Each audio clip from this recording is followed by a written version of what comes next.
WWE sucks. Yeah. Welcome to episode 4 of the Transitional Champion podcast. Are we gonna make it to Mania? I don't know, man. Fastlane, like I'm almost at the point where I kind of want to sit out Fastlane, except the main event. I want to see the main event. But what an ironic name for a pay-per-view, because that sounds like exciting, you know? Fastlane. Yeah. Well, Chamber was boring, man. Chamber was a whole lot of nothing.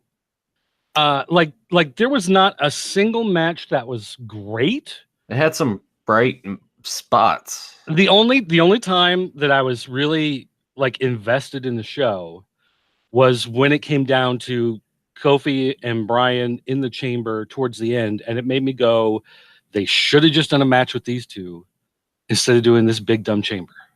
Well, you're gonna get that next month at WWE Fastlane. Or is that 2 weeks? Well, that'll be next month. 3 weeks? Wait, I'm just trying to think. How much time do I have? 1, 2. Oh no, it's 3. So we have another Raw and SmackDown, and then another Raw and SmackDown, and then we'll get Fastlane. 2 weeks of build. Let's see what they can do. I'm gonna guess a whole lot of nothing.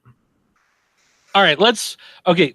This may be the one time that we get this done in an hour because there's not a lot to talk about. Yeah. So let's jump into this. Right. And again, they started it early again.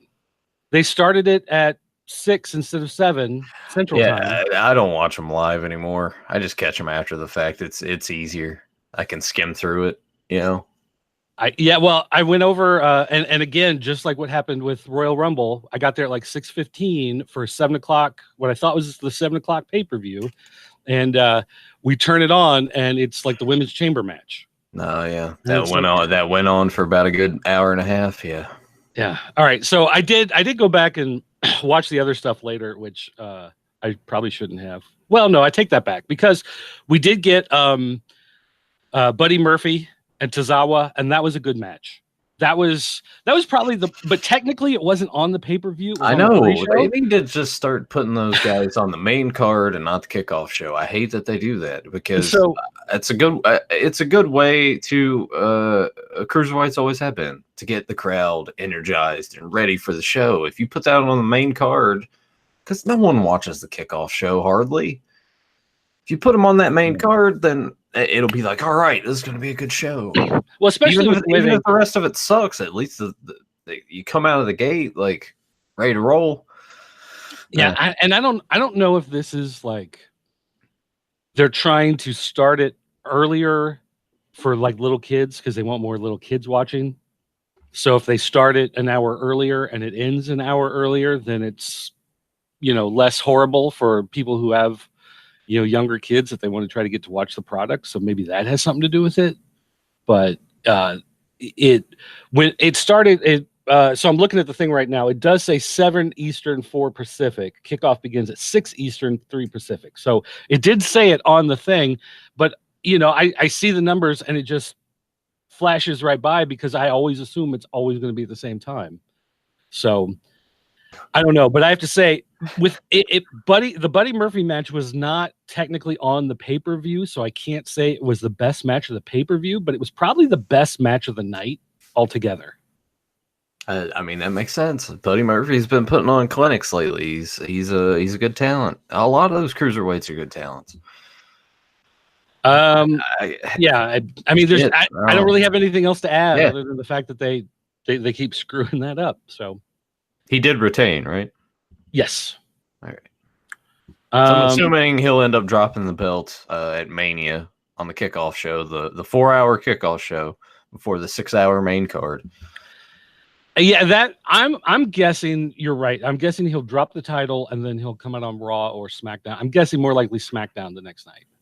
I would hope SmackDown. If he goes to Raw, then he'll just completely get misused. Yeah. And get lost in the shuffle.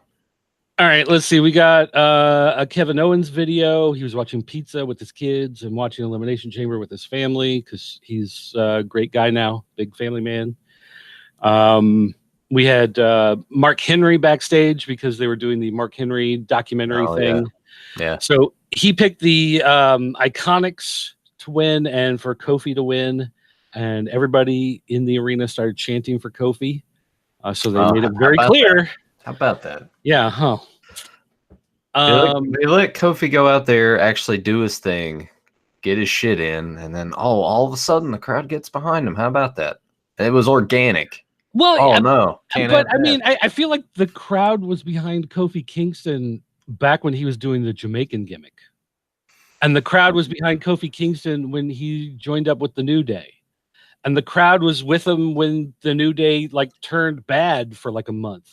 I mean, I just think everybody has always liked Kofi, but you know, I think they've always liked him, but I think he wore thin, or starting to, at least. That's why. Well, I think he was always too small, so he always got treated like, you know, like Big E was a guy that they tried to push as a bigger dude for a while, and it didn't go. He just doesn't have. They tried to push him as like that silent, like, no, like in New Day, you see like he's actually got charisma. And yeah, let him be goofy. Like he can make that work if he wants to. Trying to pigeonhole him and like, well, you got to be big, mean, and serious. Well, and even Xavier Woods though has more of a physique. He's more of a true. You know, the bigger, thicker body type. Kofi's a smaller body type, so I think they just look at him and go, no, he's not a guy who can do it. So, you know, they just like everybody always seemed like a Jeff Hardy thing. Like everybody always liked him. Everybody pops for all his stuff. Everybody, you know, enjoys watching him out there. Probably sells a good amount of merchandise, but they go, he's just not the guy. He's not the big dude. He's not the person we want. So, well, that's why you got 2 brands and 2 top titles, huh? You can I don't know. I'm veering more towards SmackDown a lot lately. Well, especially after this week, SmackDown was definitely the better show. But all right. We got the chamber match. We got Bayley and Sasha, Nia Jax and Tamina, Liv Morgan and Sarah Logan, Mandy Rose and Sonya Deville, the Iconics, Naomi and Carmella, and they put up a screen beforehand that actually like laid out what the match was and what the rules were and how it was going to work, and it actually said, after a predetermined amount of time, another pod will be opened. It didn't say 2 minutes. It didn't say 90 seconds. It didn't say 5 minutes. It just said a predetermined amount of time. So in other words, whenever everybody got their moves in, whenever they want, then we'll open the next pod. I mean, this match was okay. It just went on way too long. That match was so long. It was, and it wasn't good. Like it wasn't. They wanted everybody to get these moves in. They had these storyline points with like the Iconics and how they were, you know, like beating everybody and they were doing really good. And then everybody all at once turns against them and whatever. But it's still like none of it. And they didn't really use the chamber. That's what I was going to say. None of it really had to do with the chamber. Like they could have just done a 4 corners tag match. Yeah, that's kind of what I've hated a lot about the recent chamber matches and like Hell in a Cell. Like they're not actually using any of it. It's just like they're having a match. And I'm like, well, what's the point? I mean, they did a spot where Nia Jax did she get thrown through the glass? Oh, yes, like Sasha, I think maybe threw through glass or something. Did Michael Cole make it a point to point out that it is bulletproof glass or whatever? Yeah, and I'm like, sure. Michael Cole's the worst.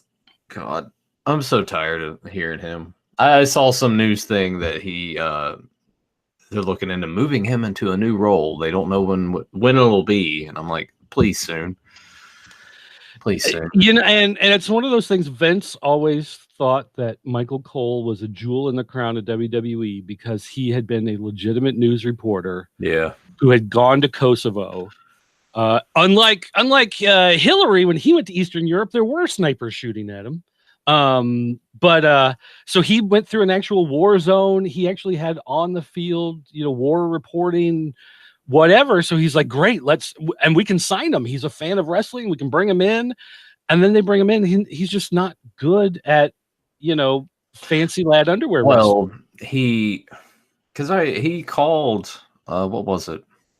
Was it the UK? Yeah, it's when they were crowning the UK champion, like a couple years back when he called that show, and even when he did that one house show that they did in Japan that was on the network. Oh yeah. If he doesn't have Vince in his ear the entire time, just being like, "Okay, yes, sir, whatever you want," like he's fine. Like you hear glimpses of like he can be good, but right. Yeah, I know what you mean, because he'll say some of these really big over the top lines, and he's like, "This is the most brutal finisher we've ever seen," and you're listening to it, you're just like, "No, it's not." He did it like a drop toe hold. Like what do you? Because he's got Vince yelling at him. yeah. So he's trying to yell like Vince and deliver the lines, and it just comes out as so corny and so. If you want to hear Michael Cole actually call wrestling pretty well, go and check out those shows. I watched them. I was like, wow, he doesn't suck. He is capable. It's just, I mean, Vince is the problem. Anyway, well, let's get through this. All right. So anyway, it came down to Sasha Banks and Bayley versus Sonya Deville and was it Mandy Rose? Yeah. And the story for the last 2 weeks has been that Sasha really couldn't do a whole lot in the matches, so Bayley was doing all the work. So in this one, Bayley gets thrown into the pod and like knocked out, whatever. So Sasha goes to check on her, and then Sasha has to go and take out the other two by herself. And so it actually did seem kind of. I think I'm remembering the spot correctly. Like Bayley did kind of like hit the corner of like the door of the pod, so it did actually look sort of devastating. Anyway, meh. So anyway, what do they call themselves? The Hug and Boss Connection or something dumb like that. They ended up winning. I thought it was. Is it Hug and Boss or is it Boston Hug?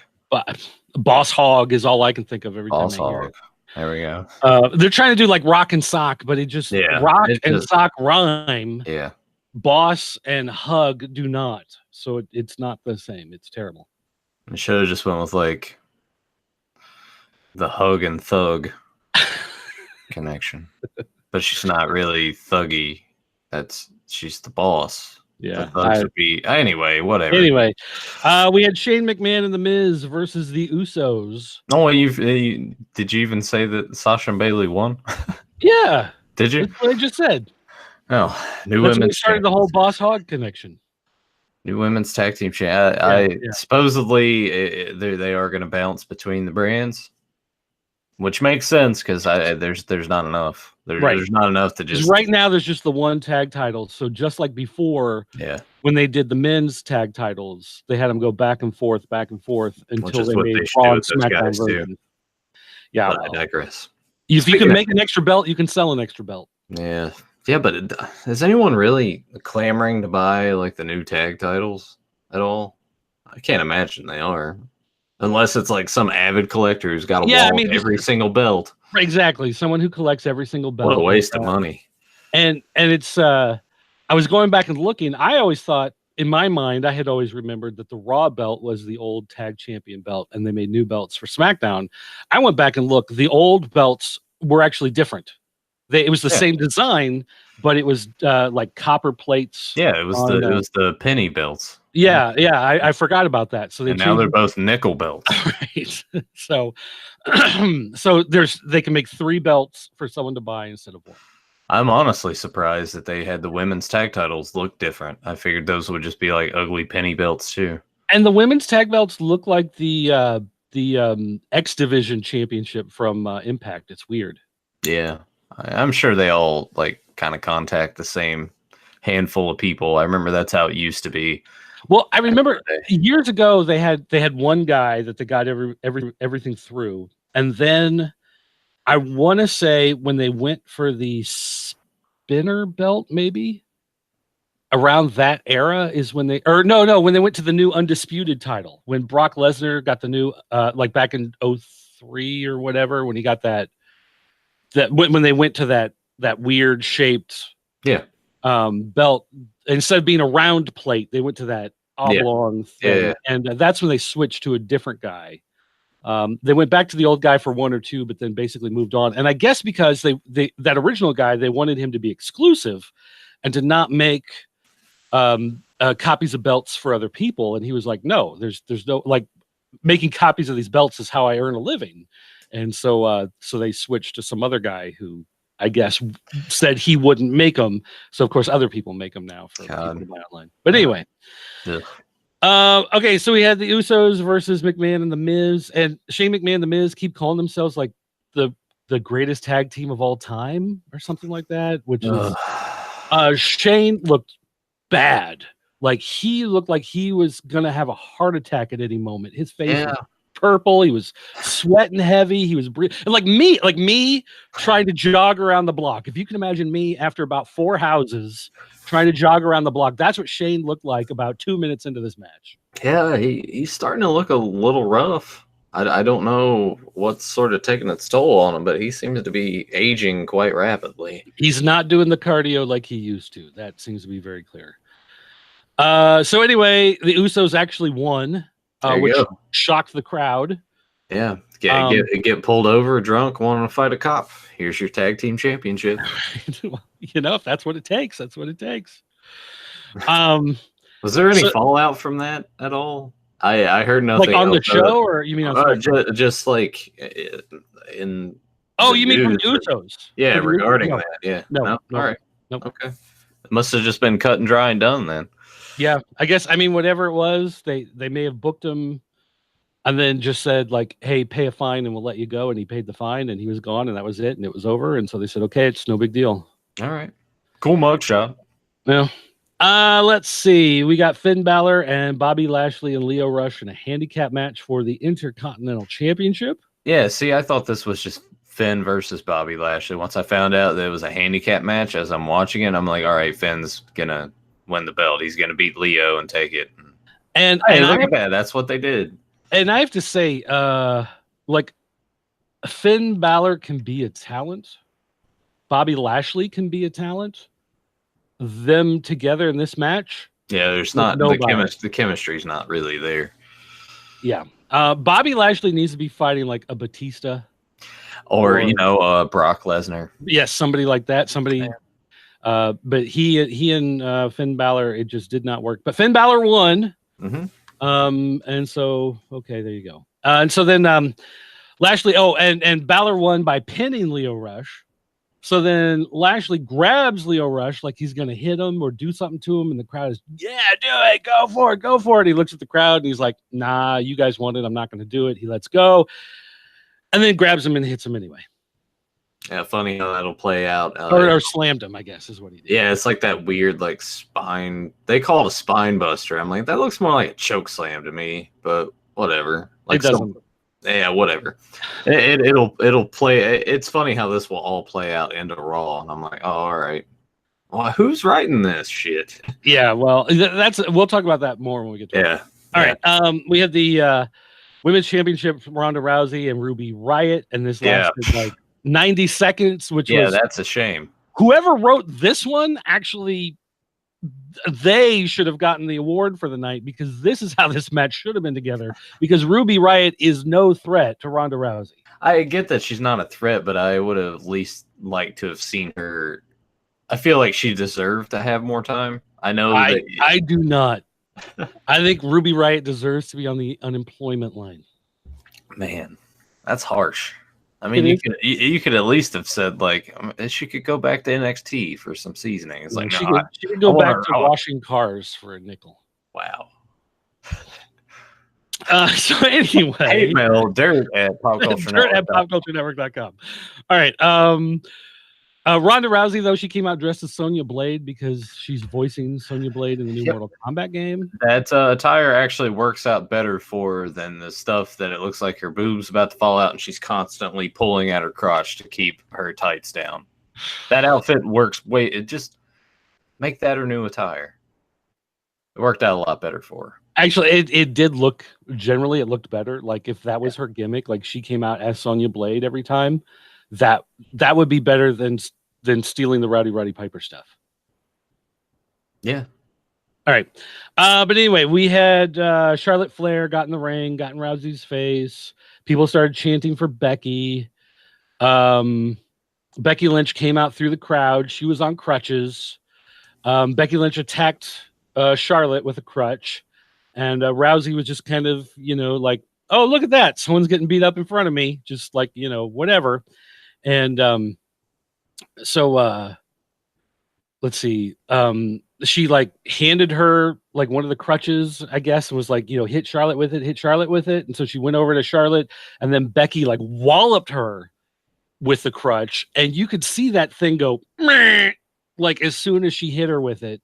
She like legit was pounding Ronda with the crutch, and I'll bet that was probably Ronda's call. Ronda was like, go out there and just beat the crap out of me with this thing so it looks good. And Becky was like, okay, I'll do it. And I like it. I like it when talent's like, all right, let's go out there and be a little stiff. So then they had security come and grab Becky Lynch, and they took her out of the arena, and there you go. I like Becky's outfit. It kind of had like a reverse Kill Bill vibe to me when the bride's in the motorcycle outfit. Yeah, it was yeah. Inverse colors and everything. Yeah, I liked it. That was cool. Yeah. She got it from the same guy where Shinsuke Nakamura has been getting his leather clothes. I mean, sign me up. Give me one of those jackets. Hey, we had this classic match that everyone will remember for the next 20 years. We had Braun Strowman versus Baron Corbin in a no DQ match. But that was a barn burner, wasn't it? That was, I think I just skipped that entire match. I was like, I don't care. That may have been the point when we were like, all right, let's all go in the kitchen and get some food. Yeah. And the old piss break match. They threw each other around. They fought outside. They threw steps at each other. Drew McIntyre came out with a chair. Bobby Lashley came running out and attacked Braun Strowman. We had McIntyre and Lashley both with chairs beating Braun Strowman down. Lashley hit him with a spear. They brought these steps into the ring. They brought 2 tables in the ring. They stacked the 2 tables up, set the steps right there to them. They had Baron Corbin and and Bobby Lashley on the sides with they had Drew McIntyre and I forget how they did it, but anyway, it would have to be Lashley and McIntyre on the sides because they're the taller ones. Well, and let Baron Corbin do the actual power bombing. Yeah. So anyway, they lifted him up, and Corbin grabbed him and slammed him, and so he fell through the 2 tables. And then Michael Cole will be like, "I've never seen Braun Strowman be manhandled like this, even though it's by 3 people," and I'm sure he probably has. And here's the other thing, and I understand most people have not worked in professional wrestling. Most people have never gone through a table. But I can tell you a secret. Going through a table hurts less than most places you're going to fall in the ring. Going through a table hurts less than falling on the mats outside the ring. When they set up a table outside the ring and they throw you through it, that feels better than being tossed out onto the pads. When they set up a table in the ring and they lift you up and throw you through it, it feels better than being slammed down on the mat. Yeah. When they set up 2 tables, it's you stop and you go and you stop, and it's like nothing. Yeah. Like it literally hurts like absolutely nothing. Like they could throw you through 2 tables, pick you up, put you through 2 more tables, pick you up, put you through 2 more tables, and you're going to get up and you might be like, oh man, that was kind of weird. And then that's it. You don't hurt at all. So whenever I see them do stuff like this, where it's like, oh, we set up 2 tables to smack, it's like, come on. Like that is the dumbest. That is really, because you watch and it breaks the momentum as the guys are falling. So they're really, and it gives. Yeah. So, it's not like you're hitting floor or something where it's solid. It's like you hit and it gives and it takes away so much of the momentum. The only time it hurts is if like you hit it really hard and the table snaps apart, because then you get all those jagged edges cutting into your back. Yeah. But otherwise it does not hurt at all. But it looks cool. I guess. I used to work. Here's the thing. When I first started, doing wrestling shows, of course I was a manager. So being a manager, you get put through tables. You get a trash can on your head, and you get beaten with sticks, and you get double choke slammed and whatever, because you take all that abuse for your team and the guys that you're working with, whatever. At the same time, I was working at Office Max, and at Office Max, we had like this table, like folding table return guarantee policy thing. So if you bought a folding table and you set it up, and then like you would pay $10 on a $40 folding table, and then anytime in the next 2 years, if it breaks or chips or cracks or the thing around the edge starts to come off, you can bring it back and get a new table. And so people who do like job fairs or big church events or the convention center or whatever, they would buy these on the tables. So they would do some big event and the table would get all scratched up. They would bring it back and we'd give them a new table and take back this other table. So then we're sitting in the back going, hey, we've got a folding table that all we have to do is throw this thing in the dumpster. Hold on a minute, come over here. And you'd pick the guy up and throw him through the table. And we used to smash tables and go through tables all the time in the back of the store, because you would get all these tables. Like, one time some guy came in with 4 tables. We didn't stack them up 4 high because that would be dangerous. But we did. It's like who wants to go through tables? And everybody's lining up. Put me through a table. Put me through a table. And you just start putting people through tables. And it really, like, it does not hurt. And I understand not everybody knows that, but it's still one of those things. I would love to do that. Actually, it's one of the perks at working at Office Max. Hopefully, Office Max legal team not checking out this live stream. Well, the funny thing was, we knew about this policy, so we actually bought a table for a show and put a guy through it. Brought it back. Hey, this didn't work. Took the 2 pieces of table back and got a new table. And then broke it again, took it back and got a new table, put someone through it, took it back, and then they were like, this is the last one. We're not replacing it anymore because it's obvious you're breaking these. And we were like, okay, that's fine. But still, it was like $120 worth of tables. Were you still working there at the time? No, I had stopped working there. Okay. That would have been funny if you were still working there and you're coming back with hey, yeah, I don't know what happened. Hey, those tables we break in the back? Okay, well, this one, this looks exactly like that, but it's not. That's not what happened. Don't. No, but there's so much like turnover there, it's like I stopped working there, and then by the time we were doing this, like 2 years later, there was like 2 people left in the store that still, That's a sign of a good workplace environment. It surely is. All right. So we've talked more about that match than any other, and that match was terrible. All right. We had the other Elimination Chamber match, and this was the main event for the night. So this show really only had, I think, 5 matches. Well, I guess the women's champion match was short, but yeah, there's not a whole lot to the show. And this show ended like a half hour early, it felt like. Good. It needed to. All right. So basically, the chamber match, you had Daniel Bryan versus Samoa Joe, Kofi Kingston, Jeff Hardy, Randy Orton, and AJ Styles. We knew that Bryan and Joe were going to be the guys to start the match, and we knew that Randy Orton was going to be the last guy. So you didn't know how the other 3 guys were going to come out into this match. And here's the thing. It was, again, one of those matches where they're in the chamber and they have all these ways that they could use it, and they didn't really use it in any special way, other than at one point, Daniel Bryan climbed on top of a pod to like hide out, like I'll let everyone else fight. And Kofi did some move and flipped up and jumped on the top rope and was staring right at him.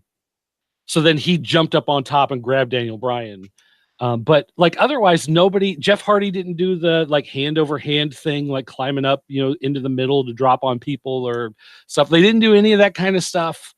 It was very much, they didn't like do a lot of raking people into the cage or climbing up the side to drop elbows or anything like that. It was just very much, this could have been a regular match where they just, like sent people out after a predetermined amount of time. Yeah.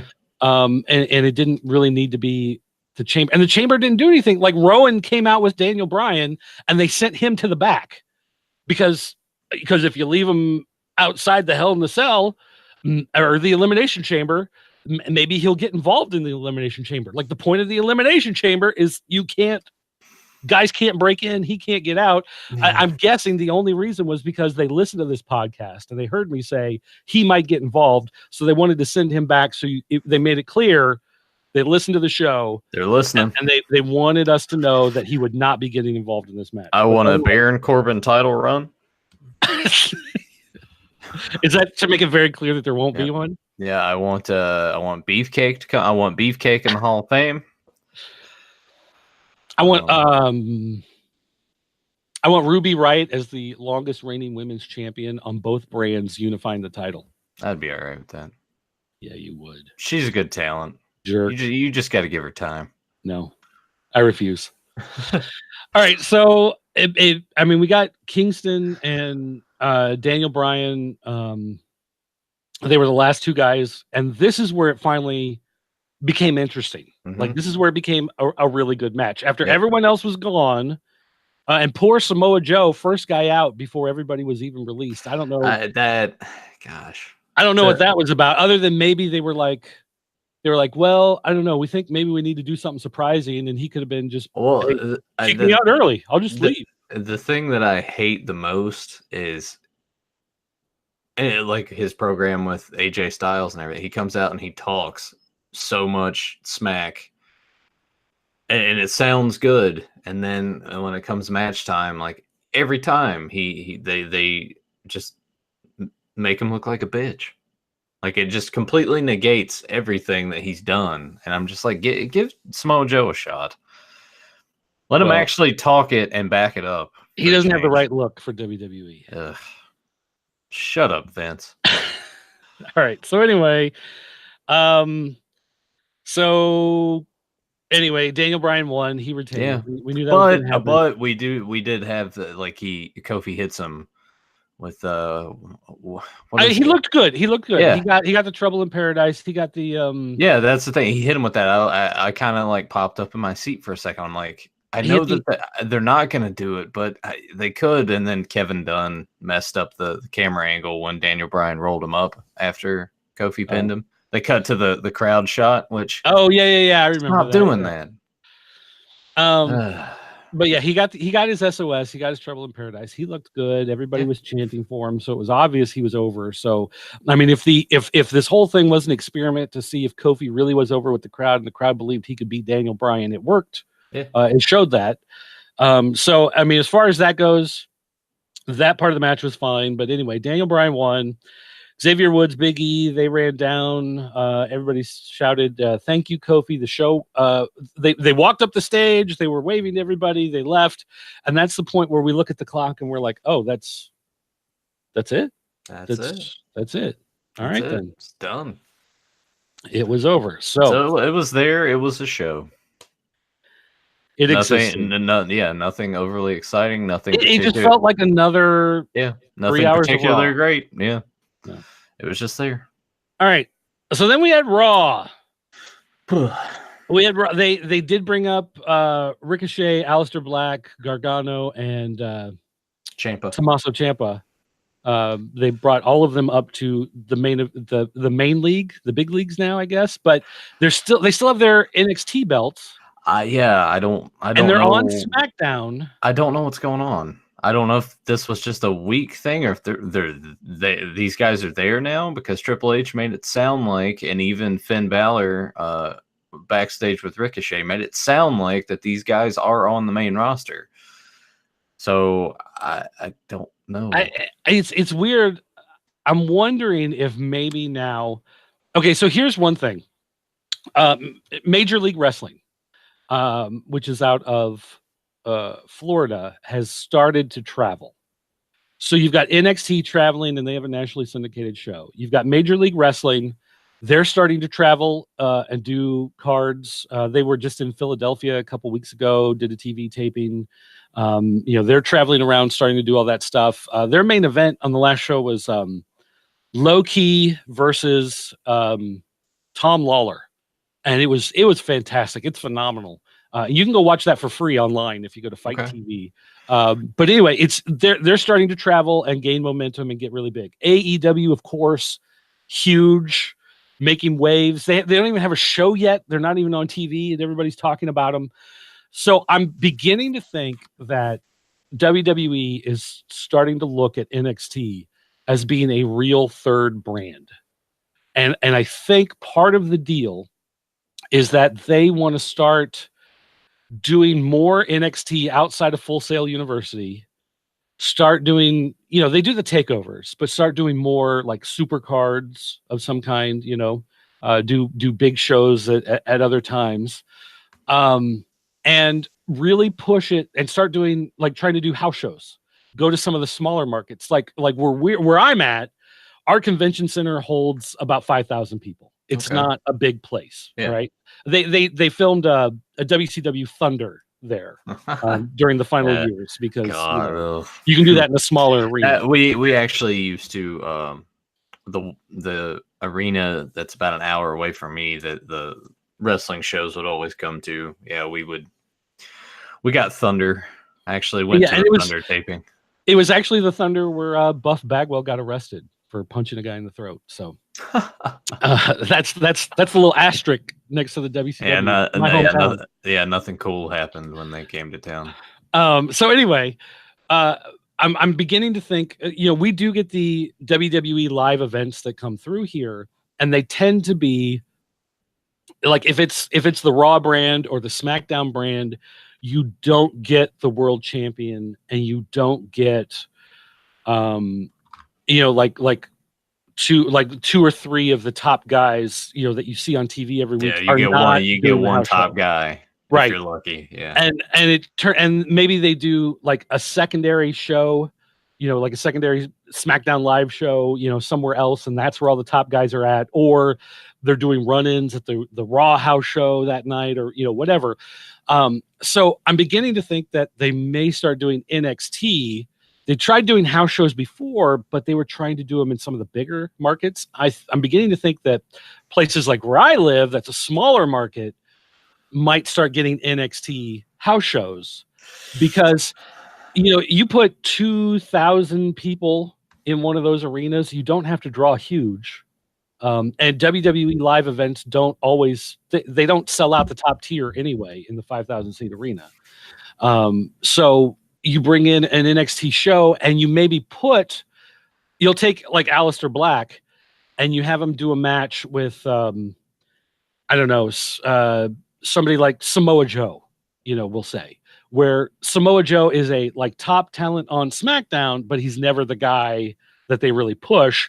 They can do an NXT house show, and they can have him fighting Samoa Joe, and people will go, oh, that's the guy from SmackDown, and here's the NXT brand, and it has NXT all over everything, and they try to push it, as doing that as another brand, as another way to compete, to make it where people go, wow, it's not 5 hours of WWE I need to watch every week. It's 7 hours I need to watch because I really got to watch this NXT product. Or just watch 1 hour a week and check out NXT, because it's written better and laid out better than the main roster shows. But it still doesn't feel like a big show. Well, I would rather it. I don't know.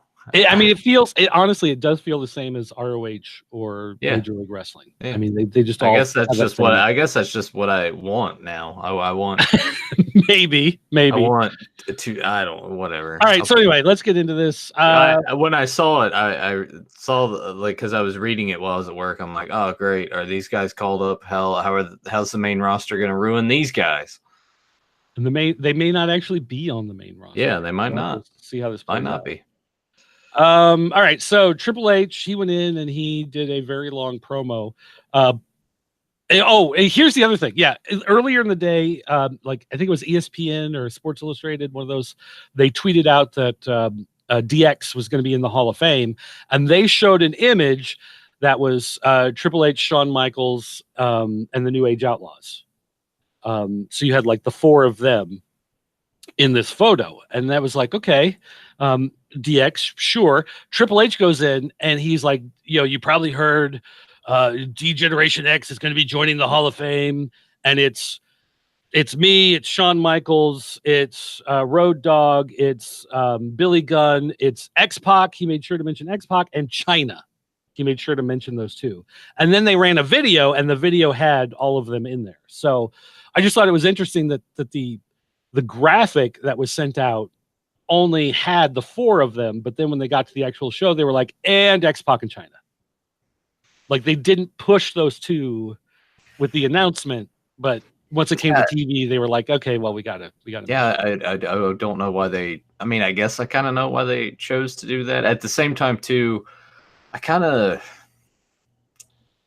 man, I'm kind of indifferent to it in a way, because this will be Shawn Michaels' second time in. Is it time for Triple H to even be in the Hall of Fame? I mean, I guess so. I honestly assumed he already was. Really?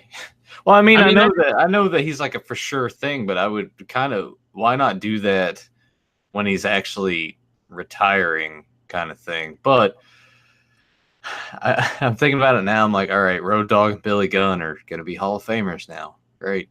that is kind of interesting to think about it. Like, someone's going to look at, some talent from the past. I don't even know who's all in the WWE Hall of Fame. Jeff Jarrett's in there too. It's just like, well, I guess if Coco Beware can be in there, anybody has a shot. Yeah, right? But Coco Beware sold 1 million copies of Pile Driver, the album. Platinum artist. Because sometimes love feels just like a pile driver. Can we never talk about that album ever again on this show? I used to listen to that album all the time when I was a kid. Put it on my record player. I had that on vinyl. I would put that on my record player and play it over and over. I mean, these are real songs. These wrestlers are singing real songs. This is real music. Yeah, I never want to talk about this again on the show. X-Pac being in, I'm all right with that. And honestly, even though China post her wrestling career was not good at all, and ultimately let her right. She does deserve to be in. She deserves some recognition. She was a big part of the push for the Attitude Era. And a pioneer, really. Well, yes, and she sold. Even if she actually sold a lot of merchandise. Yeah. She got a lot of girls into wrestling. Even and it's weird to think that Sunny and Sable were the big thing, and then China came along, and people were actually excited for China, and she did not fit. I'm trying to think of a nice way to say this, but obviously, it's like, what are you going to do? You're going to have China go out there wrestling Terry Runnels every week, and Jacqueline. She needed to be in there with the dudes because she was bigger than like a good chunk of them. So yes. All right. So anyway, they're all going in, and then Triple H announced all the guys from NXT, and they played a little video package for each one. It was like a little 90-second thing showing Michael Cole reading the script over it. It was what? Raw was in Lafayette, right? Because that crowd was dead. Oh yeah, they were completely dead through this whole show.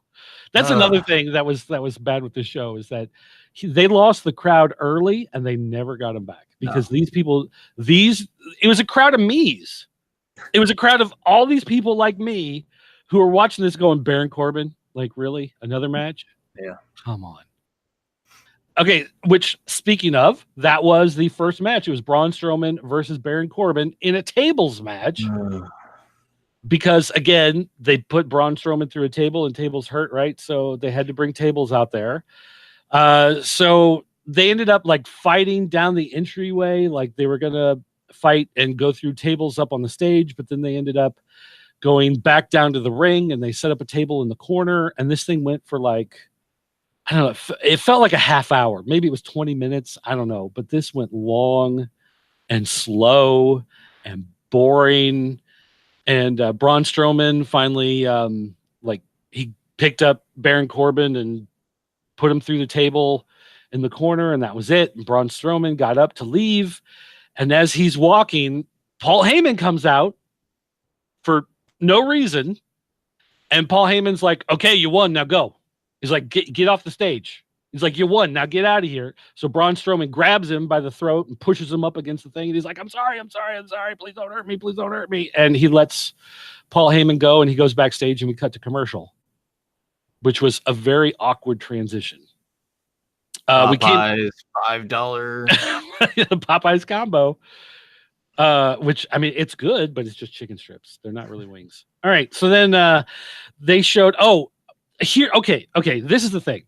I don't know if you ended up watching the Hulu version or if you just read it online and didn't actually watch it. I watched the little condensed one where it's just like skipping ahead a little bit, but I get to see everything. Okay. All right.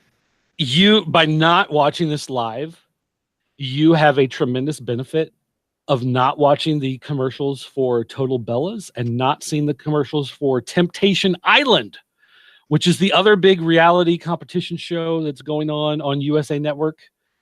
Temptation Island, this seems to be the plot of the show.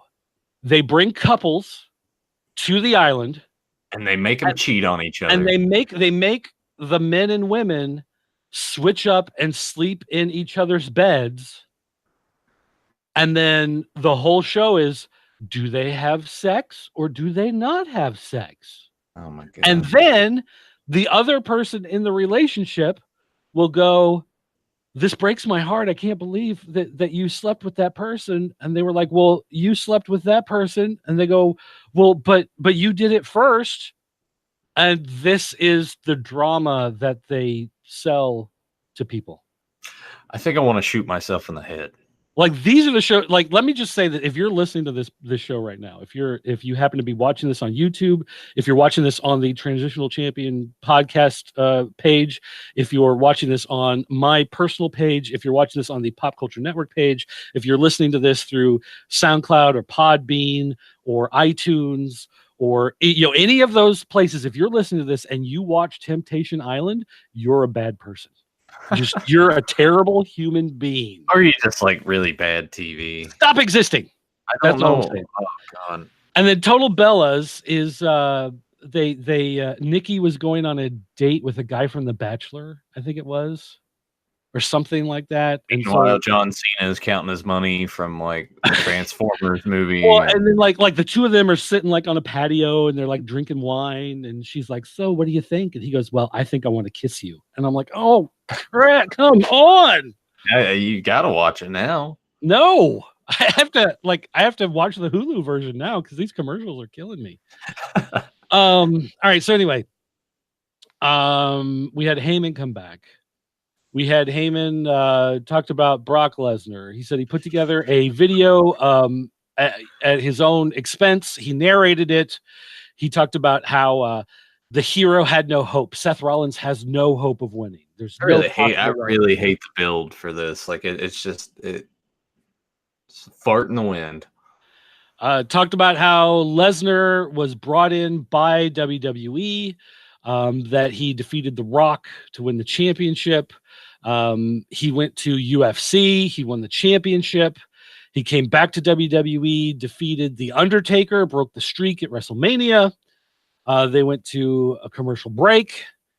They came back, and Finn Balor was now magically in the ring, and Paul Heyman was gone. Balor, he said it's been a long time since he had a championship in WWE, and it feels good. He tried to like name drop Razor Ramon and Shawn Michaels and Ric Flair, and he said now he's the Intercontinental Champion, just like all those guys. Benoit, he was a good champ. They did not bring him up. So then Lio Rush came out. He said that Bobby Lashley, of course, deserves to still be it. And so Lashley jumped, ran out from behind, jumped throughout the crowd, got in the ring, attacked Finn Balor. Lio Rush jumped up, did a frog splash. Ricochet comes running out. Ricochet runs them off, and then you had Finn Balor and Ricochet in the ring while Bobby Lashley and Lio Rush went back to the back. So apparently Lio Rush took his licks like a man, and so he and Bobby Lashley are not broken up. They are still together.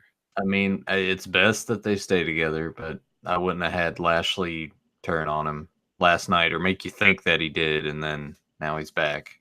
Unless they want to go through that whole like just wounded dog thing where he just keeps coming back to him. But then they'll drag that out like they do everything else. Well, they went to a commercial, they came back, and suddenly we had a match between all these guys. So we had Finn Balor and Ricochet versus Bobby Lashley and Lio Rush. And it's weird because Triple H said Ricochet will be here tonight. You'll see him in action.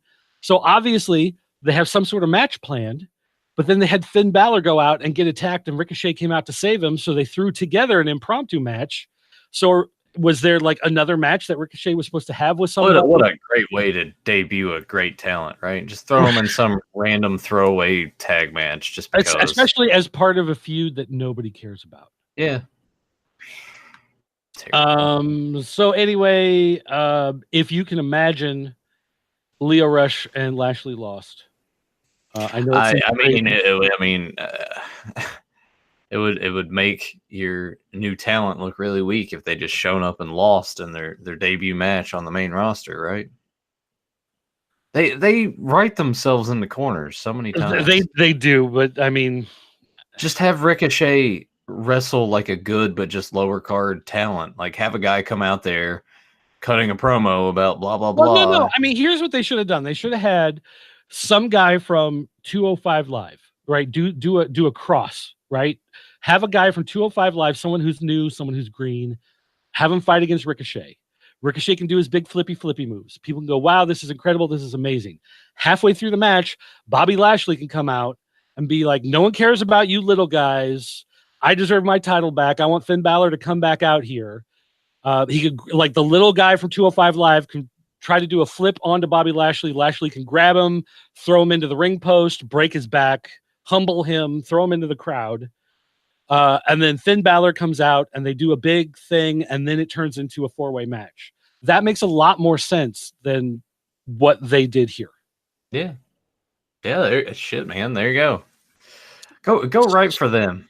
So anyway, the match was terrible. It went on way too long. It sucked. They went backstage. They had Natalya talking to Triple H, and Drew McIntyre interrupted. So Natalya sucks. Well, they did give her a farting gimmick at one point. Yeah, well, it's WWE. She's not pretty enough to be one of the main divas, so they treat her like this. McIntyre, he basically said that he wanted Rollins in a match. He should be facing Rollins. He doesn't think it's fair that Rollins is going to WrestleMania, so he wants a match with Rollins. Dean Ambrose walks up behind him, slaps him across the face, and walks away. So Triple H goes, do you still want Rollins, or you want me to change it to Dean Ambrose? And he goes, change the match. And they go out there so that they can do a match. But they didn't do the match right away. Instead, they had the Lucha House Party come out and fight Kurt Hawkins and Zack Ryder. And this lasted like 5 minutes. It was a short little match. And of course, Kurt Hawkins lost. And so it's, again, his fault that they can't win a match. Wait, so is this going to turn into them like somehow winning the tag titles, or is this going to turn into Hawkins beating Ryder probably on the kickoff show at WrestleMania? Or they'll just put them all in the Andre the Giant Memorial Battle Royal and Hawkins will win it, and I guess that'll count as ending his streak. Maybe they can bring back Bo Dallas, and Bo Dallas can teach Kurt Hawkins to Bo leave, and then Kurt Hawkins can start winning again. I hate you. You're welcome. I hate you. All right. We had Charlie Caruso came out on the stage, and she introduced Heavy Machinery and a neck tattoo doing commentary. He's like, oh, you're going to need a translator to understand what these two guys are saying. And they both spoke fine with no accents or anything. And there was absolutely no problem understanding them. Oh, Corey. They were cutting one of the dumbest promos. Like I guess the gimmick is they're big and they're strong. So their IQ is 12. Yeah. And so then Lacey Evans interrupted in the middle of the thing, and she does her little strut down to the ring and turns around and walks back up to the stage. And so the two of them kind of look at each other, and they walk out and they do her strut. down to the ring, and then they walk back, and she's like, ah, and then the three of them all leave as a group. That's it. That's it. That was the whole segment. So, what a waste of time. We got Gargano and Ciampa backstage talking about NXT. Bobby Roode, Chad Gable came in. They had the Revival come in. They all started talking about NXT. They started talking about the old names that they used to have and their old gimmicks and whatever. And they decided that they were all going to have a match. So they had a match. So they ended up having Ciampa and Gargano in a non-title match versus the tag team champions, the Revival. Yeah. Just so that you could see whether or not the new tag team champions are worthy of holding those belts. And they lost to the guys from NXT. So the guys, I mean, to be fair, they won the belts. Yeah. For the main brand. Yeah. Lose to the guys who hold the belts for the C brand in WWE, which again makes me think they're going to start making a bigger push for NXT as its own brand. The booking of that doesn't make any sense. What they should have done is had Ciampa and Gargano against Bobby Roode and Chad Gable, and that way there's no harm. So I'm looking at this like, what does this do? You got your tag champs. Even though it's a non-title, basically their first match on the show after winning the title, they lose. How that doesn't make them look strong at all. I look at this as anytime WWE does a show and they show Bobby Roode and they don't let him wrestle is a show wasted. You're really high on Bobby Roode, huh? As far as I'm concerned, he should be in the main event push. He should be fighting for that title. Yeah, I wouldn't argue that, but he needs to be a heel. Oh, definitely. Yeah, I don't know why they're like, this gimmick is he's a face. It's like, no, I almost wonder if it's because he started to get over with the crowd, so they just went full baby face. Oh, now they want to listen to the crowd? Well, they don't care with the mid card guys. It's only the guys on top that they have to spoon feed you. Let's see. But I enjoy the history because Ciampa and Gargano were DIY when they were a team. Yeah, and they mentioned that. They talked about tons of great matches in NXT. I recommend the 2 out of 3 falls match they had against the Revival. That one was fantastic. I can't remember which takeover it was on, but to be fair, the match was good. But from a booking standpoint, it just makes no sense. Why this match? Why did you set this up and do it this way? Yeah. All right, so then they had Charlie talking to Balor and Ricochet, and Balor was just like, yeah, it's not about me, it's about this guy, and he walked off. And so then Ricochet was just like, Ricochet turned into Bayley when Bayley did her first promo on Raw. Like Ricochet's not a particularly strong promo. Well, but he was on the verge of tears. Like he was so excited. Like I expected him to start doing this at one point, just start fanning himself with his hands. I do enjoy seeing that sort of genuine emotion, which is why I do enjoy that aspect of the women's championship matches, because when they win the title, especially for the first time, you genuinely see that on their face because they are very emotional about it. And sometimes you don't get that with the dudes. I guess for me, I have no genuine emotions. So you're just a little harder for me. Yeah, just they had Bayley. Yes, they had Bayley. Oh, no, wait. First, we got Kevin Owens. We got another Kevin Owens video. This time he's at the movie theater. He says, he's here to watch a movie with his son. Was it Fighting with My Family? No, he didn't say what it was, but his son comes back with the tub of popcorn, and he's like, where's the sodas? And the kid's like, I didn't get sodas. I just got popcorn. And he's like, well, then where's the change? The kid's like, there's no change. He's like, but I gave you a 20, and that's just popcorn. And the kid's like, yeah, there's no change. He's like, there's no change on a 20 for a thing of popcorn? And the kid's like, yeah, there's no change. And he's like looking, and it was hard to tell where this is going. Like, is he about to slam his kid through the window? Like, is he going to say the kid stole his money?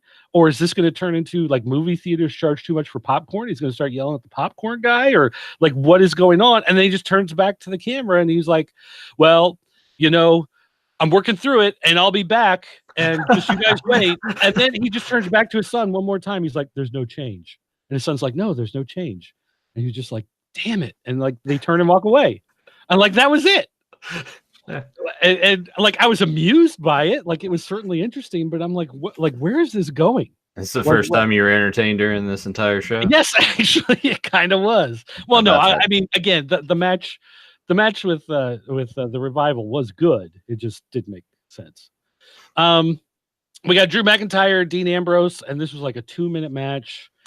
They had McIntyre.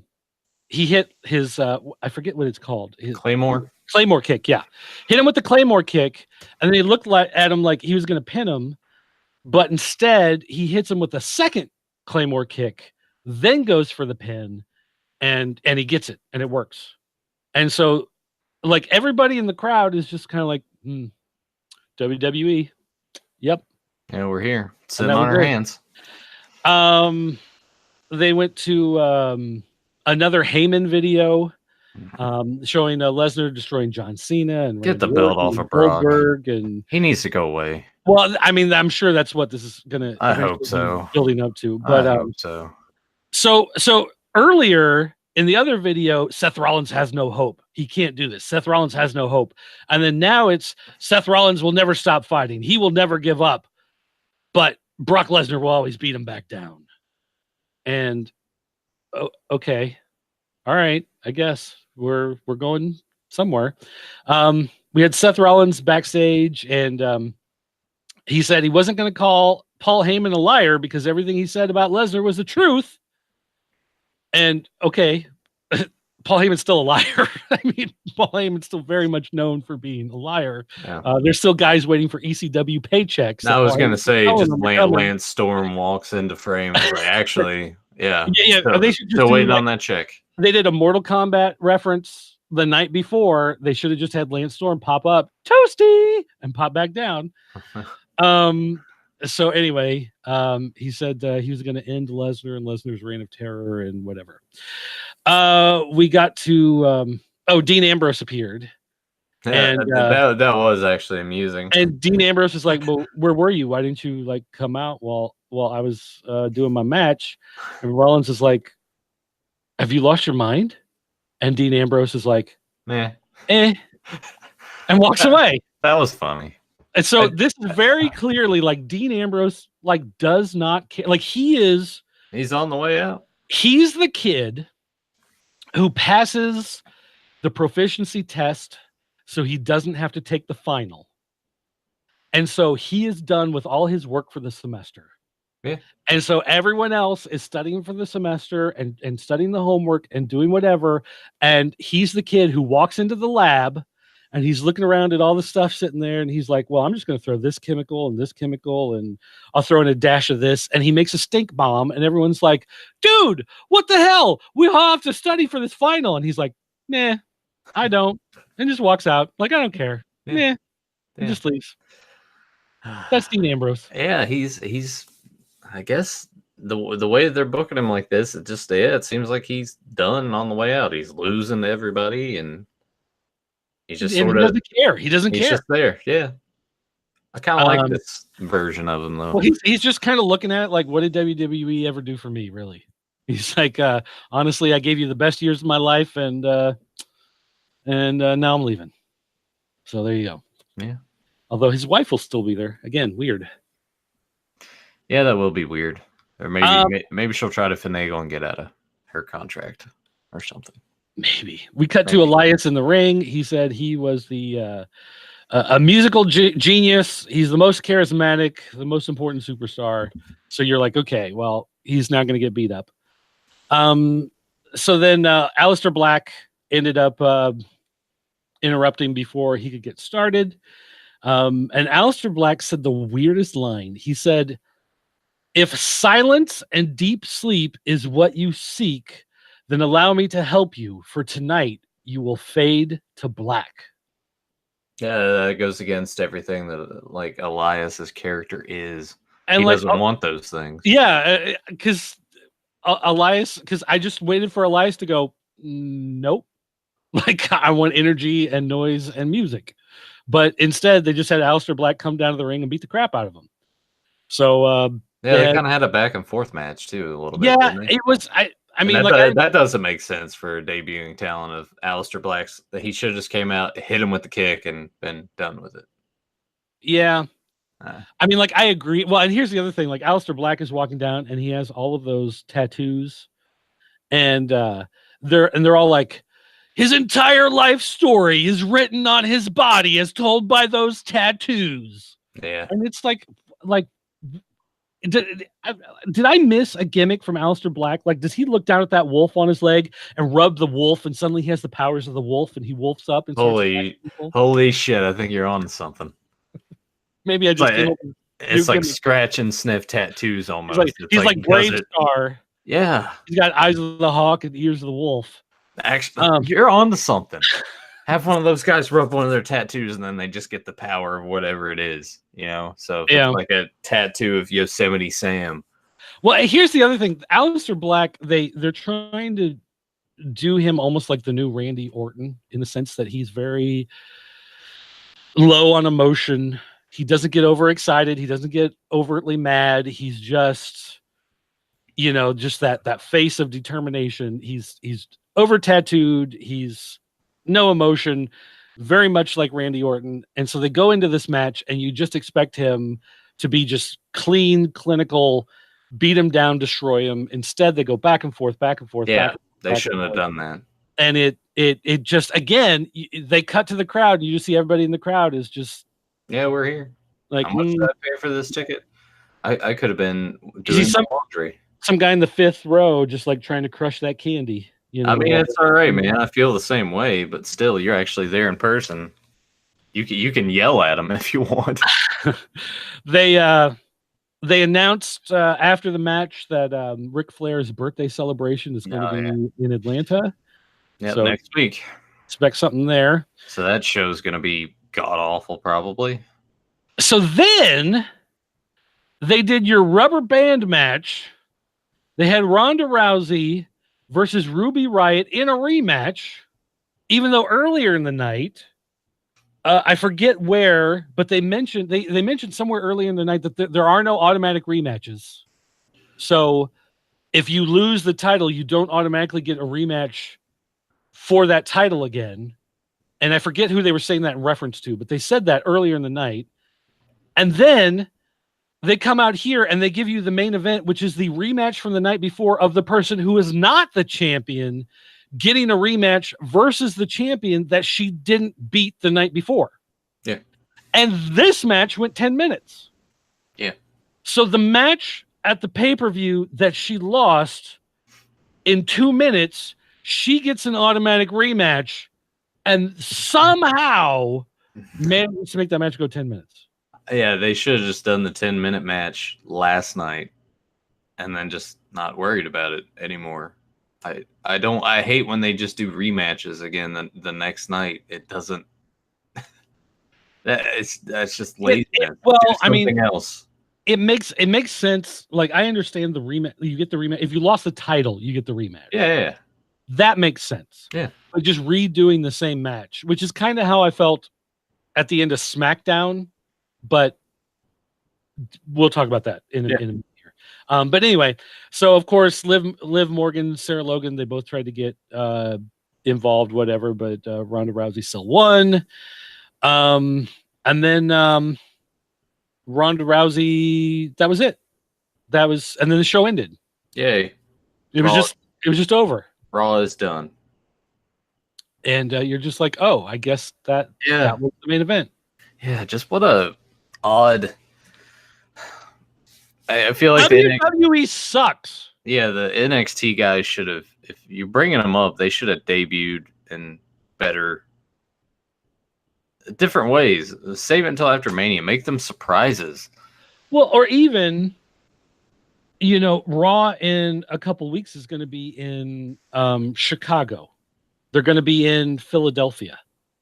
Yes. Debut the NXT guys in Philadelphia in front of that crowd. In front of crowds, because these people just seem like they didn't know who they were. Do it in front of a hot Chicago crowd. Yeah.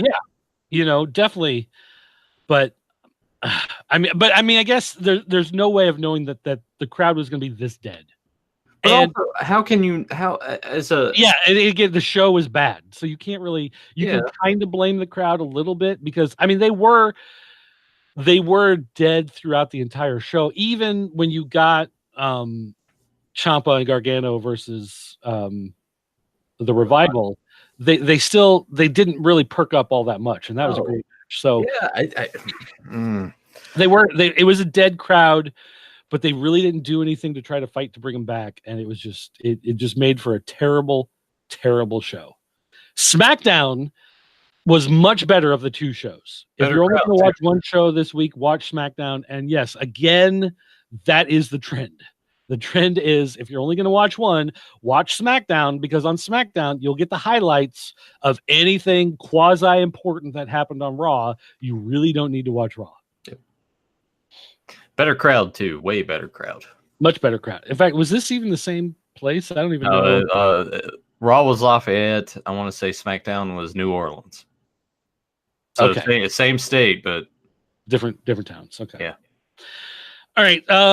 So then they showed Elimination Chamber package. They said all of the guys. Well, no, I guess it's not everybody. Yeah, all the guys are in a match tonight, but tagging on teams against each other. So you're basically getting Kingston, AJ Styles, Jeff Hardy versus Daniel Bryan, Samoa Joe, Randy Orton in the main event.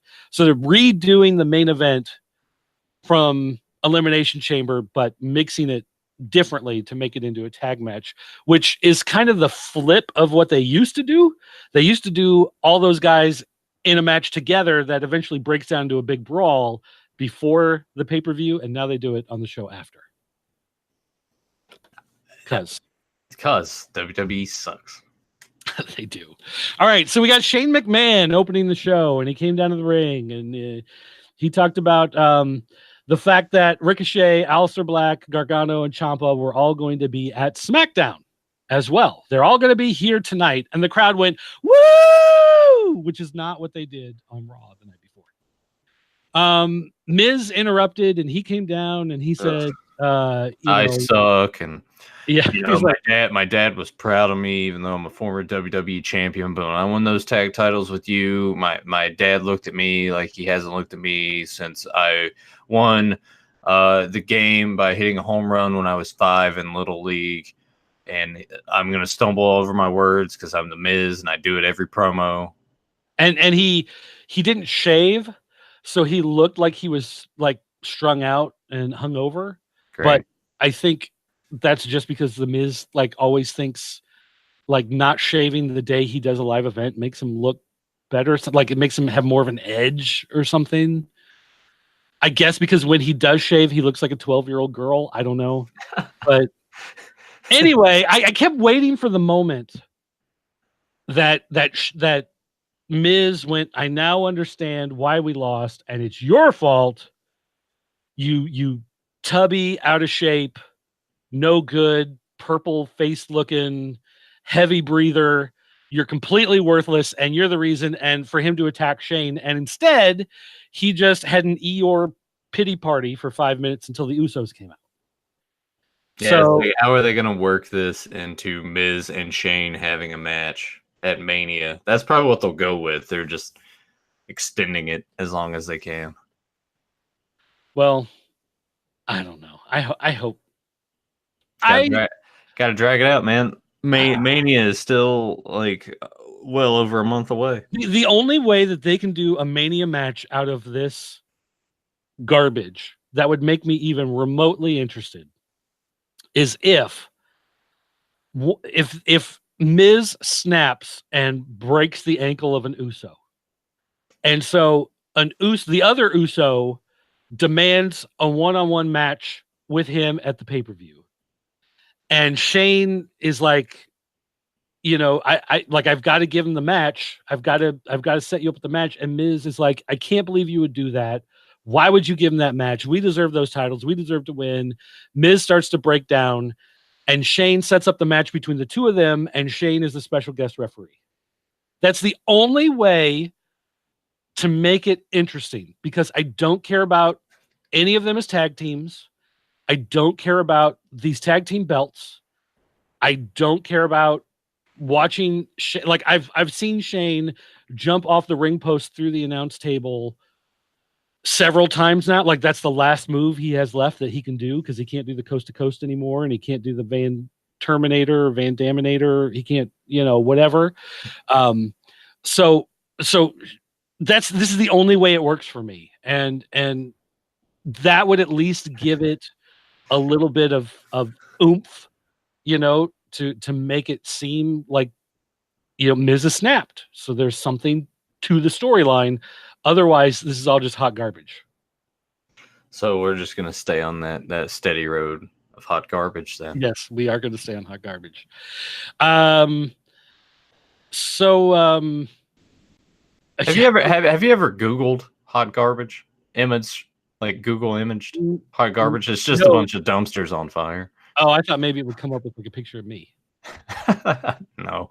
Okay, so the Usos are like, there's no automatic rematch. They even brought it up right there. There's no automatic rematch for winning the titles, but we'll give you guys another chance because we know the Miz is going to fail because he's a failure. He's a fraud. He's all Fs. They kept saying, F words. And so he's an A-lister. He was a wannabe A-lister with C-list skills. And so Shane, so they're telling the truth. Well, but Shane, with all the emotion he can muster, goes, wait. Don't talk to him that way. Okay, Shane. Great way to sell that bit. Shane goes, whoa. Okay, we will do a rematch. And everybody in the crowd is like, oh, okay, we're going to get a rematch. Cool. At Miz's hometown for Fastlane. And everybody in the crowd goes, oh, we thought you were announcing a match for our town. Boo, you stupid. And I would rather that not be in my town. I don't think I would want to watch that match again. Well, yeah, but it's always that thing where they like announce the match and everyone's like, hey, yeah, we're getting a match. And then like, next week. And then they're like, let's see. We go to commercial. We come back. We get Aleister Black versus Andrade, who he doesn't have a last name anymore, apparently. Yeah, I hate that. I hate, like, sometimes gradually you get used to it because they did it with Cesaro. They did it with Big E. They just did it with Heavy Machinery. But I think with his name, the Andrade Cien Almas, that, like, it's got a sort of like Alberto Del Rio, if they just called him Alberto, then I think, well, it may be because the wall is getting built and he doesn't have the right paperwork and they want to like divert. Maybe they're just like, shh. No, oh my God. I'm surprised Vince hasn't since Vince and Trump are kind of like a little bit that there hasn't been some sort of gimmick, like racist ass gimmick like that. No, actually, what they need to do is they need to bring back the WCW talent, The Wall, and have him get into it. I hate to break it to you, Dirt, but he passed away. What? Yeah, that was a while ago. So The Wall is dead. Yeah. Yeah, I thought of that line like 3 days ago, and I finally got to use it. Okay.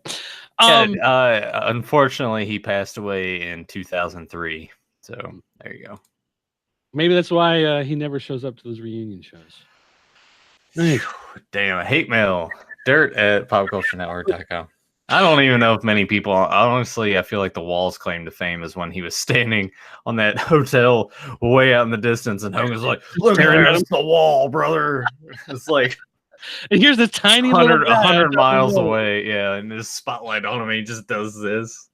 Really, the point of that moment was to let you know that Hulk Hogan has tremendous eyesight. I mean, that he just got LASIK surgery and he wanted to show off. There you go. That was the point. But no, Andrade, I actually like Andrade. I saw him watch. He wrestled live last time they came through town here, and he wrestled a match.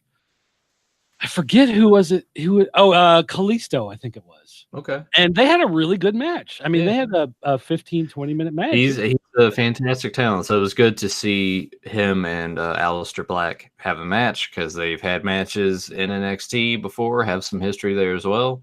Oh, but they did the weird thing with Aleister Black where they had the fake LED candles set up, and they did like the Ozzy Osbourne, like he's like on a thing and it pops up, raises him up like he's coming out of the coffin. Yeah. But it got real close to the top, and I guess he was like too high up on it. So like he started to fall. Like it came up, gravity started to take over, and he started to like slide down, but he was high enough up that like the ground wasn't right there. He didn't feel it. And so like he suddenly like drops into like Spider-Man pose because like he suddenly felt like he wasn't, touching the ground. And so it looked really awkward there for a second, but then he goes right back into the no emotion, walking down to the ring. But the two of them had a fun match. It was actually a pretty good match. I enjoyed it quite a bit. So, I mean, it wasn't great. It didn't blow you away. It wasn't like, wow, Aleister Black is the greatest talent of all time. Yeah. But for, 40 minutes into the show on SmackDown, it was a good match. Yeah. Fade to black. Aleister Black wins. Yep. Let's see. So then they went to the back and they had Ciampa and Gargano. People started chanting something. I didn't understand what they were saying. Was it NXT DIY? No, I had to look it up. They started chanting Johnny Wrestling. Oh, okay, yeah. So the crowd the night before couldn't care less about these guys. The crowd tonight started chanting an old gimmick. Yeah. So that shows figure. Go figure. It's almost like they should have just put them on SmackDown and not even bothered with Raw. Or maybe they shouldn't have done a show in Lafayette, period. Yeah, that too. So anyway. I have heard that Vince does have a tendency when there are crowds that are just very like, whatever, for like Raws and stuff. He won't do, like, he'll wait a long time before an actual TV comes to their town again. Last time CM Punk was a big deal, they actually canceled a Chicago show because they didn't want to do it in Chicago when all these people were chanting, doing the CM Punk chants and stuff. And they did a lot more St. Louis shows during CM Punk's last run.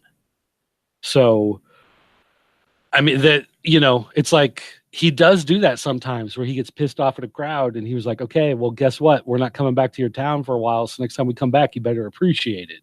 Yeah. So, but anyway, so they were being interviewed backstage and the bar came out and the bar said, you guys are no big deal. Go back to Raw or NXT, but stay off of SmackDown.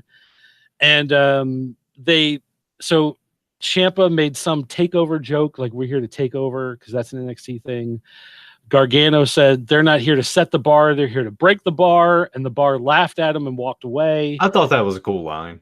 It was a cool line, but the way the bar laughed at him made him look like a couple of geeks. Well, to be fair, Cesaro and Sheamus are quite a bit taller and a bit bigger than both of those guys. So it makes sense that they're like, haha.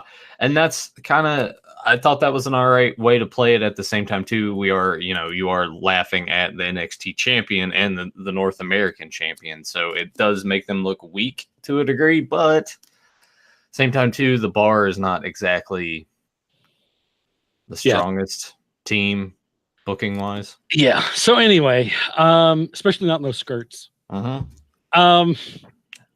They did a segment backstage where they had all the faces that are going to be on the tag team there. So of course they had AJ and Jeff Hardy talking about, hey, we'll put aside our differences. We got to work together as a team tonight. Kofi comes in and the crowd freaks out. Kofi Kingston is on the Titantron. People start chanting and screaming and cheering because people in New Orleans love Kofi Kingston. And Xavier Woods is holding Big E, which I thought was... Oh, yeah, I forgot about that. For some reason, Xavier is holding him like a baby. And you can see Xavier is like kind of shaking a little bit. Big E's a big dude. Heavy dude. And Big E is sitting there eating a pancake. And Kofi he goes, some people will bring an olive branch of peace, but I bring the pancake branch. And so he's got a branch with pancakes stuck on all the little branches. And so AJ takes one and he kind of looks at it, and Jeff Hardy takes one and kind of looks at it. And Jeff Hardy kind of looks at it and he goes, and smiles. And AJ looks at it and he goes, takes a bite. He's like, oh yeah, I'll eat this like 8-hour-old pancake that's been, sitting in the production truck for all day. He's like, all right. And everybody kind of looks at Jeff Hardy and he's just kind of looking at it like, yep, it's a pancake. Would not take a bite. They could not force him into taking a bite on live TV, and they cut the commercial.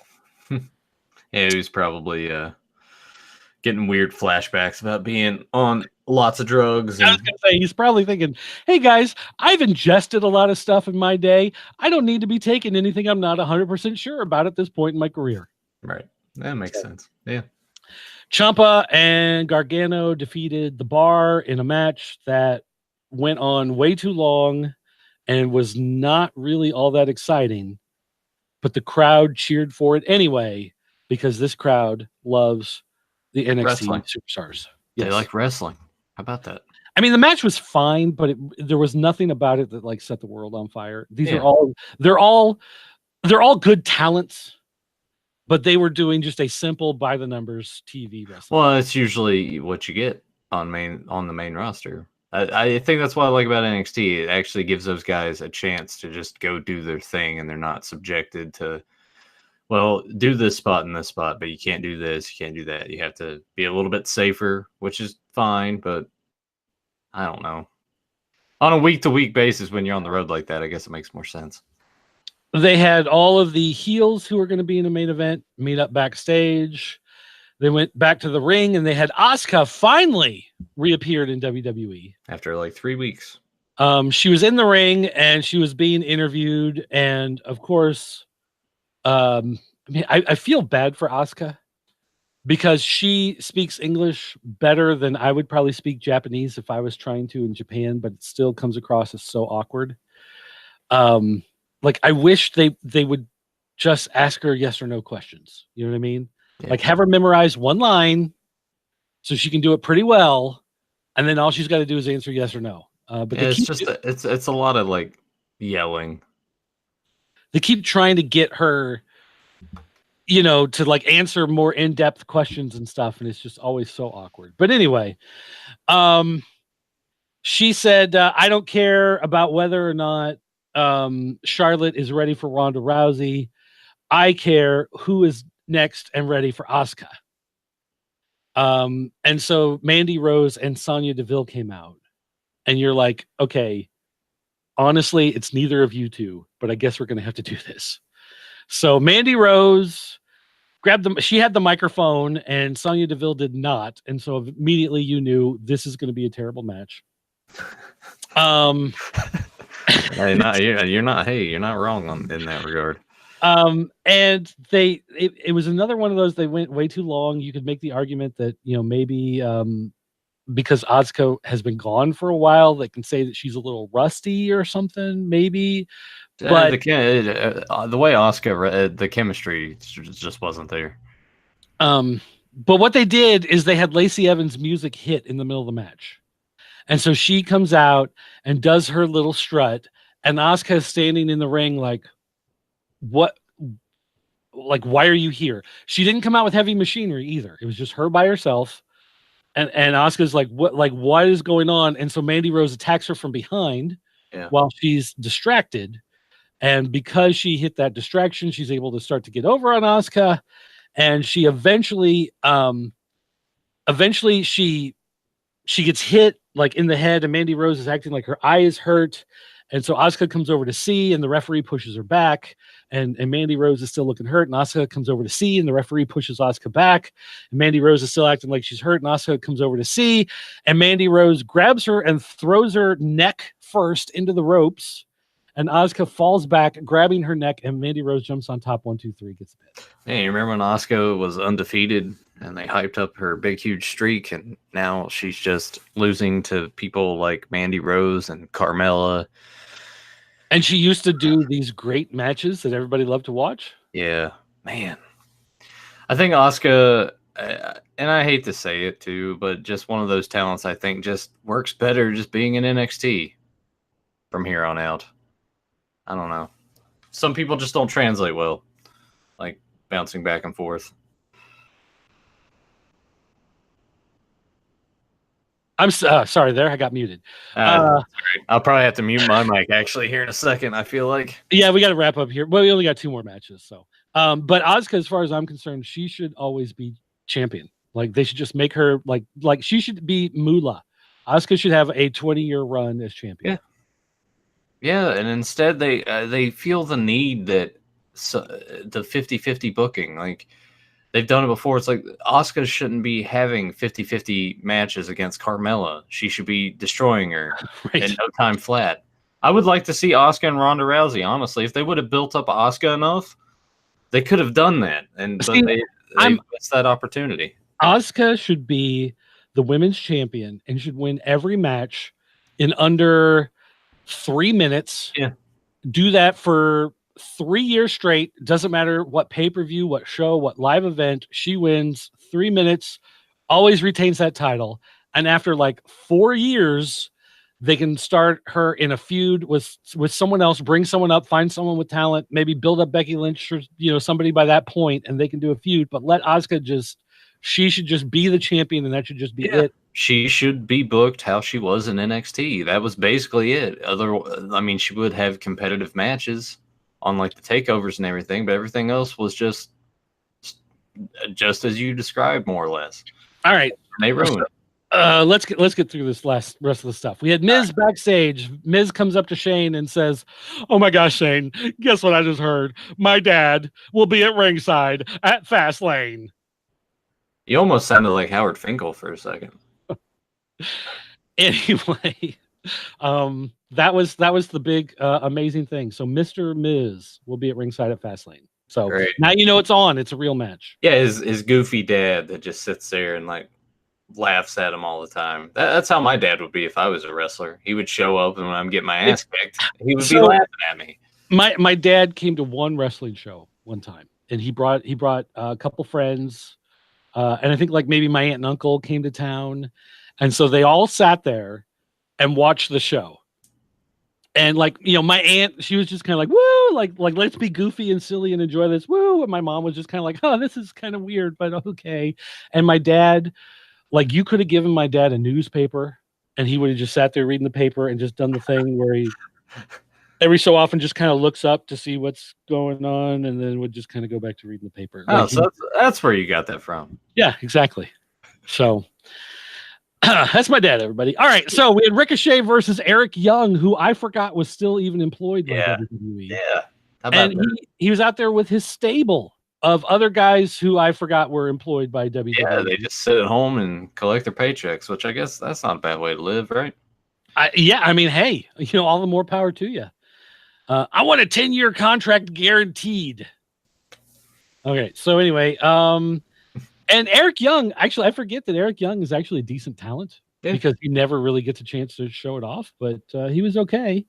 Their match was, fine. Ricochet got to show off his stuff, so he kind of basically did the same stuff he did on Raw, right? More or less. Right, except the crowd applauded this time. Yeah, the crowd was into it. It is amazing how much crowd being into matches kind of at least make you enjoy it a little more. When they're dead, then you're just like, man, it seems worse than it really is sometimes.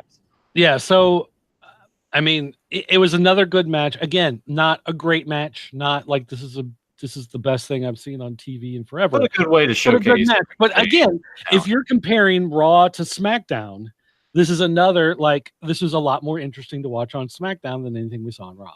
Yeah. They went backstage again to the New Day. Kofi Kingston was on the screen. People in the crowd chanted and screamed and cheered.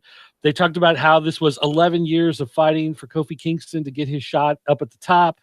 This is all the things that Kofi has been working for his entire career. They said Kofi Mania was a trending topic on Twitter. And then they started doing all the intros for this big match. So we had WWE champion Daniel Bryan, Samoa Joe, and Randy Orton versus Jeff Hardy, AJ Styles, and Kofi Kingston. They had New Day at ringside, and they had Rowan at ringside. Bryan, when he came out, he was the last one to come out. So he said, all of these people, they tried to get the title off of me by putting me in the chamber match, and I still won. So none of these guys standing in the ring can beat me. So there's absolutely no way that this is going to make any difference in my career. And yet you people still chant for these losers and blah, blah, blah, blah, which was, on the one hand, you're like, hey, that's a great heel promo. But then on the other hand, he just said that about his two teammates. So I wonder. That's a good way to build, and I kind of zoned out in a little part of this, but was there anything where they're just kind of like looking at him like, I can't believe that you just sort of dogged us just now? Was there any of that? Not really. That got overplayed. There may have been like a little kind of quick look at each other, but I mean, they really didn't play into it. So they had a match, and call me crazy, but they actually made Kofi Kingston the star of this match. They allowed Kofi to take some of the heat and get a big comeback. The other guys would kind of tag in, do a move. They go back to Kofi. Kofi got to do some top rope stuff. He got to fight and look good. Eventually, they had Orton. Let's see. What happened? I'm trying to remember how this ended, because they ended up with a bunch of guys out on the floor. And it ended up being just Kingston and Bryan back in the middle of the ring again. So all the other guys were out and fighting. And Kingston, what did he do? He hit Daniel Bryan with a drop kick, I think it was. And Daniel Bryan went to the outside. So then he flipped and jumped on Daniel Bryan and Rowan outside. And then he threw Bryan back in the ring. And Bryan gets up and he hits him with the Trouble in Paradise and covers him. And 1, 2, 3 gets the pin. So Kofi was able to pin the champion at the end of this match, which then brings out Shane McMahon. And Shane McMahon gets on the mic and he goes, I've seen it. We've all seen it. We all know it. Daniel Bryan's opponent at Fastlane will be, and everybody in the crowd just starts chanting for Kofi. They all start screaming and cheering, and it's got to be Kofi, Kofi, Kofi, Kofi. Kofi Kingston, he announces, and everybody celebrates. And even the other faces who, they just missed out on a chance at the WWE Championship, they were all still like, all right, good for you, Kofi. Congratulations. So this is going to be Kofi's big shot at Fastlane. And it was a great ending, unlike the ending on Raw where you're just like, is the show over? That's it? This ending, you were like, yay, Smackdown. So Smackdown is still the #1 show, much better than the other two. I have lost my co-host. He has disappeared into the ether of the internets. He dropped out a minute ago. His screen went black, and it sat there black for a minute, and then he just disappeared. I know he said he was going to mute in a minute when his girlfriend came home and the dogs were going to start barking and going crazy. And I'm just trying to see if he didn't message or anything. So I don't know if his internet went out. He's in the area that got all the snow and the freezing rain and everything last night. So I don't know if maybe he just lost power. That would suck. But anyway, yep. His internet went down. He's sending me a message from his phone. So anyway, that's going to do it for this show. Thanks everybody for watching. Again, me saying that the show would be an hour was a total lie, but we've gotten closer. Hour and 45 on this one. But guys, don't forget, you can always check out more podcasts if you go to popculturenetwork.com. Popculturenetwork.com is actually the amalgamation of thatnewtoysmell.com, of fansofpower.com, lockerroomhq.com, vglosers.com, beyondretro.com. There's so many. It's basically popculturenetwork.com is all of these websites, all these different URLs smashed together in one place where you can get a lot of great content. So make sure you come and check it out. You can check out this show, Transitional Champion Podcast, here on our own channel on YouTube. If you want to go to bit.ly/T, Oddcast, TC Podcast, or you can check it on my personal YouTube channel, or you can check it on the Pop Culture Network YouTube channel, or you can go to podbean.com, check out the Pop Culture Network there, find the podcast, or you can go to iTunes and you can find the Pop Culture Network and find the podcast there, or just do a search on the internet, because I found that there are tons and tons of websites that just grab our feed off of Podbean and redistribute it. So you'll find plenty of places that show this show, that replay this show, that replay the podcast in the audio form. So if you want to find it, you're going to find it. So go look for it, because you love us, because we're awesome, even though WWE sucks. So anyway, thanks for watching, guys. I'll see you next time. Oh, no.